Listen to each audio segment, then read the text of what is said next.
আবাস যোজনা প্রকল্পের উপভোক্তারা বালির দামের বাড়বাড়ন্তের কারণে বাড়ি তৈরির ক্ষেত্রে চরম সমস্যায় পড়ছেন। আর এই সমস্যার কথা মাথায় রেখে এবার বিজেপির তরফ থেকে বীরভূম জেলা শাসককে একটি স্মারকলিপি জমা দেওয়া হলো। মঙ্গলবার জমা দেওয়া এই স্মারকলিপিতে স্পষ্টভাবে উল্লেখ করা হয়েছে, আবাস যোজনা প্রকল্পের আওতায় থাকা উপভোক্তাদের 1000 টাকা মূল্যে বালি দিতে হবে।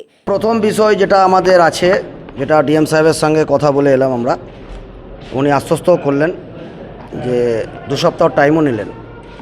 যে প্রথমত যে বালি, যারা আবাস যোজনার উপভোক্তা আছেন, যারা 1,20,000 2.5 লাখের যারা বাড়ি পান, আমাদের দাবি তারা যেন 1000 টাকা মূল্যে ট্রাক্টর পিছু তাদেরকে বালি দেওয়া হয়।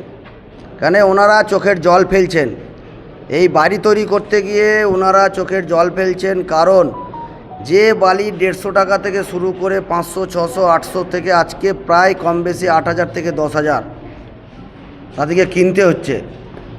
সেই কেনার জন্য ওনারা বাড়ি কমপ্লিট করতে পারছেন না এবং চোখের জল ফেলছেন। এছাড়াও তাদের তরফ থেকে আরও 3 দফা দাবি দেওয়া জেলা শাসকের কাছে তুলে ধরা হয়। তার মধ্যে রয়েছে অবৈধভাবে নদী থেকে বালি খনন বন্ধ করা, জেলার চাহিদা মেটানোর পর বীরভূমের বালি অন্য জেলা বা রাজ্যে রপ্তানি করা এবং ফেক চালান ব্যবহার করে যে সকল জায়গায় বালি তোলা হচ্ছে সেগুলি বন্ধ করা। ট্রাক্টর পিছু 1000 টাকা মূল্যে যারা বাড়ি পেয়েছে, বিডিও সাহেবদিকে নির্দেশ দিয়ে বিডিও সাহেবদের কাছে লিস্ট আছে, সেই লিস্ট মোতাবেক তাদেরকে বালি বিভিন্ন ঘাট থেকে দেওয়ার ব্যবস্থা করতে হবে, প্রথম দাবি।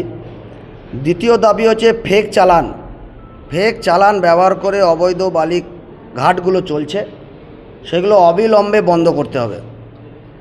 তৃতীয় দাবি হচ্ছে যে বীরভূমের নদী, বীরভূমবাসীরা আগে অগ্রাধিকার পাবে, তারপর বীরভূমের বাইরে বালি আমাদের চলবে।